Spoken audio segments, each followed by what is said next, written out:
Linear programming. Linear programming के बारे में बता रहे हैं। देखिए इसमें एक्सरसाइज 12.1 जो है ना वो कटा हुआ है, ठीक है। 12.2 में या 12 या मिसलेनियस में जो भी क्वेश्चन है उसमें अगर अनबाउंडेड रीजन है एरिया तो आपका सिलेबस से अभी आउट ऑफ है, ठीक है ना। जैसे एग्जांपल 1 है वो सिलेबस से आउट ऑफ है। तो सबसे बड़ा क्वेश्चन यहाँ बनता है मैन्युफैक्चरिंग का, ठीक है ना। 3 तरह के प्रॉब्लम होगा, एक डाइट प्रॉब्लम होगा, एक एलोकेशन प्रॉब्लम होगा, एक मैन्युफैक्चरिंग प्रॉब्लम होगा। एक होता था ट्रांसपोर्टेशन, लेकिन ट्रांसपोर्टेशन का प्रॉब्लम 20 मिनट का होता है, इसीलिए उसको कभी पूछा ही नहीं जाता, ठीक है ना। तो हम सबसे पहले मैन्युफैक्चरिंग के बारे में बता रहे हैं, इसको आप लोग ध्यान से देखिएगा, ठीक है ना। सबसे पहले मैं मैन्युफैक्चरिंग का बता रहा हूं। मैन्युफैक्चरिंग एग्जांपल नंबर 8 है, a manufacturing company makes 2 models A and B of a product. Each piece of model A require 9 labour hour for fabricating and 1 labour hour for finishing. Each price of model B require, ठीक है ना। Each piece of model B requires 12 labor hour for fabricating and 3 labor hour for finishing. For fabricating and finishing, maximum labor hour are available 180 and 30 respectively. The company makes a profit of Rs 8,000 on each piece of model A and 12,000 on each piece of model B. How many piece of model A and model B should be manufactured per week to realize a maximum profit, ठीक है ना। What is the maximum profit per week? लंबा question है, थोड़ा पढ़ने में भी time लगता है, लेकिन बड़ा ही इजी क्वेश्चन है। देखो कैसे बनाते हैं फैब्रिकेट। जब भी मैन्युफैक्चरिंग का क्वेश्चन हो तो सबसे पहले तुम डाटा कैसे बनाओगे। अगर मैं आपसे कह रहा हूं जो कि आप 12 घंटा के लिए यहाँ अपॉइंटेड हो, तो या तो आप 12 घंटा काम करोगे, नहीं तो 12 घंटा से कम ही काम करोगे, ठीक है ना। अगर मान लिया एक बार तेरे मम्मी ने तेरे को 250 रुपया दिया कोई सामान खरीद के लाने के लिए, तो या तो तू 250 का सामान खरीद के लाएगा या नहीं तो उससे कम का ही लाएगा। तो जब लिखा रहे जो मैक्सिमम अवेलेबल टाइम है 12 आवर, इसका मीनिंग है 12 आवर नहीं तो उससे कम, या एट मोस्ट भी लिखा हो तो समझना वो लेस देन को सूचित करता है, और अगर इंक्रीज्ड है तो ग्रेटर देन को बताता है। अब कहोगे मैं एग्जांपल 8 ही बना रहा हूं, पहले देखो ताकि तुम्हें पैटर्न पता चल जाए, ठीक है ना। इसे हम बनाएंगे कैसे, सुनिए। सबसे पहले हम एग्जांपल 8 को बनाने की कोशिश कर रहे हैं। ध्यान देना, सारे बच्चे सीखना, जो सीख लोगे गूगल है उसमें बोर्ड में काम देगा बेटा, ठीक है ना। कोशिश तो करो, नहीं हो तो फिर मेरे से पूछना, ये सर बताओ ये नहीं समझ में आया, तो मेरे भी रहेगा बताया नहीं आया तो फिर बताएगा, ठीक है ना। अब देखिए हम लिए क्या, ऐसे ले लेते हैं और फिर एक ऐसे बना देते हैं। यहां पर हम लिख देते हैं सबसे पहले आइटम। आइटम हम क्या बना रहे हैं, मॉडल ए और मॉडल बी, तो यहां लिख दे मॉडल ए और मॉडल बी। जब ये तुमने आइटम लिखा ना, उसके बाद तुम अपने मन से क्वांटिटी डालो। क्वांटिटी मान लो ये x बनाता है, ये y बनाता है, ठीक है ना। मॉडल ए बनाने में चाहे मॉडल बी बनाने में हम 2 तरह के मशीन का यूज कर रहे हैं। एक है तुम्हारा फैब्रिकेटिंग, ठीक है ना, फैब्रिकेटिंग, और दूसरा क्या है फिनिशिंग। एक पर फैब्रिकेट का मीनिंग होता है बेटा बनाना, और फिनिशिंग का मीनिंग होता है उसे ठीक है, जैसे घर बना दिए और जब उसको कलर सब कर दिए वो फिनिशिंग हो गई, नहीं होता है दीवार में थोड़ा सा ये छेद की वाइस ठीक कर, ये हुआ फिनिशिंग। तो देख अब कहता है कि मॉडल ए को फैब्रिकेटिंग में कितना समय लगता है, इसको ध्यान से देखना है। देखो model A required 9 labour hour for fabricating and 1 labour hour for finishing. तो यहां देख, यहां 9 लिख, यहां 1 लिख, ठीक है। देखो मॉडल बी को क्या चाहिए, मॉडल बी को चाहिए, मॉडल बी जो है अच्छा 12 लेबर आवर फॉर फिनिशिंग और 3 labour hour for 12 labour hour for fabricating और 3 लेबर आवर फॉर फिनिशिंग। ये हो गया 12 ये हो गया 3। अब देखो फैब्रिकेटिंग के लिए तेरे पास टोटल समय कितना है, तो टोटल अवेलेबल टाइम कितना है, टोटल फैब्रिकेटिंग के लिए टाइम आ रहा है, अब देखो यहाँ लिखा हुआ है for fabricating and finishing the maximum labour hour available are 180 and 30। तो देख ये पूरा है तुम्हारा कितना 180 और ये कितना है 30, यानी 180 से कम ही यूज होगा, नहीं तो 180 यूज होगा पूरा, या 30 से कम यूज होगा, नहीं तो 30 यूज होगा। अब यहाँ आ गया तुम्हारा इसके बाद में जेड है, जेड कभी कभी प्रॉफिट फंक्शन भी होता है, कभी कभी कॉस्ट फंक्शन भी होता है, ठीक है ना, जिसपे पूछे हो। अब कह रहा है क्या जो एक जो मॉडल ये बेचते हैं तो मुझे प्रॉफिट कितने का होता है 8000 का, नहीं तो अगर देख एक्स बनाए हो, एक बेचने पर अगर तुम्हें 8,000 रुपए की प्रॉफिट होगा, एक्स बेचने पे कितनी होगी 8,000 एक्स। अच्छा वाई टाइप का जो मॉडल है उसको एक बेचने पे 12,000 का आपको प्रॉफिट होगा, तो वाई बेचने पे कितना होगा 12,000 वाई बन गया। अब देखो यहीं से हम इक्वेशन पहले बनाते हैं, पहले हम इक्वेशन बनाते हैं तो कैसे बनता है, सो देखो फैब्रिकेटिंग में देख ले एक यूनिट बनाने में 9 लेबर आवर लगता है, एक्स यूनिट बनाने में कितना लगेगा 9x। और देखो फिनिशिंग दूसरा मॉडल भी बनाने में फैब्रिकेटिंग में 12 लेबर आवर लगता है एक बनाने में, तो y बनाने में कितना लगेगा 12। ये दोनों मिलकर कितना ही अवेलेबल टाइम है, तो देख एक इक्वेशन बना तुम्हारा 9x plus 12y less than equal to 180, ठीक है ना।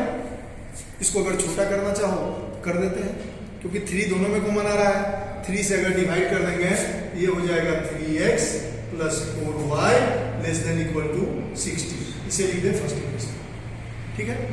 दूसरा देख फिनिशिंग का टाइम, फिनिशिंग का इतना ही आवर है ना, एक मशीन है फिनिश करने वाला जो कहता है मैं 30 घंटा से ज्यादा काम नहीं करूंगा, तो मान लिया एक यूनिट बनाने में तुम्हें 1 आवर लेता है फिनिशिंग मॉडल का, अगर 1 यूनिट बनाओगे तो कितना लेगा 1 आवर, ये हो गया x। अब प्लस 1 यूनिट बनाने में 3 लेबर आवर लेता है, y यूनिट बनाने में कितना लेगा 3y, तो देखो x plus 3y less than equal to 30, ये बना दूसरा क्वेश्चन बना। एक अंडरस्टूड है, अगर इस बात को आप नहीं लिखोगे ना तो आपका एक नंबर कट जाएगा, ये याद रखना, हर एक चीज में लिखना है बात, जो x is greater than equal to 0 और y is greater than equal to 0, ये लिखना ही है। या तो x 0 होगा, नहीं तो 0 से ज्यादा ही होगा, कुछ तो बनेगा, निगेटिव तो नहीं होगा, इसलिए हमको इसे इंडिकेट कर देना है। और z देख ले, z यहाँ पे क्या आया तुम्हारा, z आया 8,000x प्लस 12,000 y, ये आ गया, यहाँ तक हम आ गए, यहाँ तक 3x plus 4y equal to 60 लिख लेते हैं, ठीक है। अब इसका ग्राफ हम यहां बना लेते हैं, x और y, x डाल दे 0, y हो गया 50, अगर मैं y को डाल दूं 0, x हो गया 20, होगा ना। आप उसे सॉल्व करके देख लेना यार, थोड़ा गीत गाने में क्या जा रहा है, ठीक है। दूसरा इक्वेशन देखो क्या है, x plus 3y equal to है 30, है ना। देख इसका ग्राफ हम फिर खींचते हैं, x और y, x ले लिए 0 तो y हो गया 10, y ले लिए 0, x हो गया 30, है ना। अच्छा x is greater then 0, y is greater then 0 हमेशा फर्स्ट क्वाड्रेंट को ही इंडिकेट करता है, उसमें कोई दिक्कत ही नहीं है, ठीक है ना।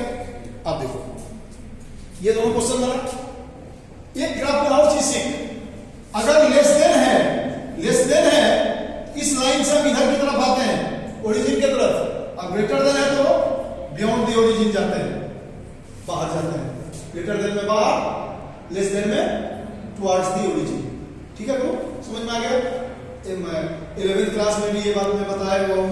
अब ये देखो, अब मैं इसका ग्राफ बना रहा हूं, फिर जेड पे चेक करूंगा, ठीक है बेटा। यहां मैं लिख के रख देता हूं, जो जेड इक्वल टू है 8,000x प्लस 12,000y, है ना, सब में लेस देन ही है। अब देखिए इसका ग्राफ बनाते हैं, सपोजिशंस ग्राफ है, आप तो ग्राफ पेपर पे बनाओगे, यहां देखिए सर x है 0, y है 15, तो 0,15 होगा, ठीक। इसे लिख देना यार x, x डैश, ये y, y डैश, ठीक है ना। अच्छा x है 20, y है 0, ये हो जाएगा तुम्हारा 20, 0 होगा ना। इस ग्राफ को मैंने खींचा, इसे लेस देन करो इधर की तरफ, ठीक है ना, ठीक है। फिर अगला देखो, x है 0 तो y है 10, तो 10 तो होगा यहाँ, अगर 15 यहाँ है तो 10 यही होगा ना, ठीक। फिर देखिए x है 30, y है 0, x 30, थोड़ा सा और इसको हम बढ़ा देते हैं, ठीक है। ये हो गया तुम्हारा क्या चीज 30, 0 ना। अब देख फिर मैं इस ग्राफ को खींचा, देखना आ रहा है, ठीक है, खींचा, ये भी लेस देन है, लेस देन है, तो लेस देन का मीनिंग हुआ ये ग्राफ इधर चलेगा, चलेगा ना। अब देख बेटा कॉमन रीजन कौन सा आता है, ये इधर है पूरा और ये इधर है पूरा, यानी यही कॉमन है ना। देखिए जो दोनों में है इसे हम ट्रिवियल सॉल्यूशन भी कहते हैं, जो दोनों में कॉमन, ठीक है। तो देख, तो ये सर ये पार्ट को आपने सेट कर दिया, ये निकाल लिया मैंने, ठीक है। ये पार्ट, इसका ये कोऑर्डिनेट देख 0, 0, एक कोऑर्डिनेट ये बना, एक कोऑर्डिनेट ये बना, एक कोऑर्डिनेट ये बना और एक कोऑर्डिनेट ये बना, जो मुझे पता नहीं है। 2 लाइन का इक्वेशन तो मेरे पास है, दोनों को जो सॉल्व करेंगे वही ये पॉइंट आएगा। तो देखिए एक इक्वेशन है आपका 3x plus 4y equal to है 16, ये फर्स्ट इक्वेशन है। सेकेंड है आपका, सेकेंड यहां से निकाल लेते हैं, तो x इक्वल टू क्या होगा 3y माइनस 30, ठीक है। अब यहां पर पुट कर देते हैं x के बदले में 3y माइनस 30 और 30 minus 3y, sorry 3 into 30 minus 3y plus में 4y इक्वल टू 60। हम लिख देंगे यहाँ पर putting the value from second to first, वो तो जानते हैं ना सब्स्टिट्यूशन मेथड। अब देखो ये हुआ sir 90 minus 9y plus 4y equal to हुआ सर 60, ये हुआ sir minus 5y equal to 60 minus 90, तो minus 5y equal to minus 30, तो y इक्वल टू 6 है। y का वैल्यू हम कहीं भी पुट कर देते हैं, x निकल जाएगा, जानते ही हो। तो देखो y का वैल्यू हम अगर यही पुट कर देते हैं, क्या चीज है x plus 3y equal to है तुम्हारा 30, y कितना हुआ 6 ना, x plus 3 into 6 equal to 30, x equal to क्या हुआ 30 माइनस 18, ये क्या है 12। तो सर x आया 12 और y आया 6, तो सर यही पॉइंट है तुम्हारा 12, x12 है ना, x12 और y आया 6 है। अब जब तुम इसे ग्राफ पेपर पे बनाओगे ना, इंटरसेक्टिंग पॉइंट तुम्हें खुद ही दिखाई देगा कि सर इसके लिए x होगा 12 और y होगा 6। ग्राफ पेपर पे पूरा का पूरा एग्जैक्ट फिगर आएगा, ठीक है। अब देखो 4 पॉइंट हो गया, अब इसी पे मुझे जेड, क्योंकि कोई भी धंधा कोई भी बिजनेस करता है तो प्रॉफिट के लिए करता है, अब कितना प्रॉफिट, तो मैक्सिमम प्रॉफिट हो सके, यही ना। तब देखो अब इसी पे जेड को चेक करता है, मैं इसे थोड़ा सा रिमूव कर रहा हूं और मैं इसको चेक कर रहा हूं जेड पे। देखो तो जेड कितना है तुम्हारा, जेड है, जेड क्या था तुम्हारा 8000x प्लस 12000y। पहला पॉइंट क्या है 0,0 ना, देख ये तो 0 ही होगा। कोई बढ़िया बिजनेस धंधा करेगा जिसका मैक्सिमम प्रॉफिट 0 हो तो भाग जाएगा। अच्छा दूसरा पॉइंट क्या है तुम्हारा 0,10, तो देख 8000 इंटू में 0 प्लस 12000 इंटू में 10 ना, ये सॉल्व करके कितना आ गया 120 पे 4 0 में, ठीक है 12 पे 4 कितना प्रॉफिट है। तीसरे में देख ये है तुम्हारा 0, अच्छा तीसरा है तुम्हारा 12,6, x है 12 y है 6, ये क्या हो जाएगा 8000 इंटू में 12 प्लस 12,000 इंटू में 6 ना, ठीक है। 12 8 जा 96, ये हो गया तुम्हारा 96,000 अब प्लस 12 6 जा 72, ये हो गया तुम्हारा 72,000। कितना हुआ रे 8 इतना ना 1,68,000।